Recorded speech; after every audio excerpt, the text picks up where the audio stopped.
কিন্তু মাগো উলুধ্বনি হচ্ছে না। উলুধ্বনি করতে হবে মা, সকলে মিলে উলুধ্বনি করবেন।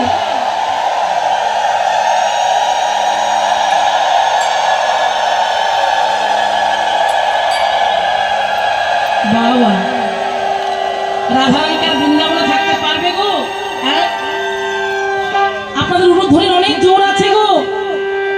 এই উলুধ্বনিরও কিন্তু একটা কৃপা আছে। উলুধ্বনি করলে রাধা গোবিন্দের কৃপা লাভ হয়। তা বৃন্দাবনে বসে উলুধ্বনি করলে রাধারানী স্বয়ং তিনি এসে এখানে আশ্রয় নেবেননি। তাই গৌর হরি বল। কারণ কি জানো রাধে, আমি যে তোমার প্রেমের দায়ে ঋণী হয়েছি।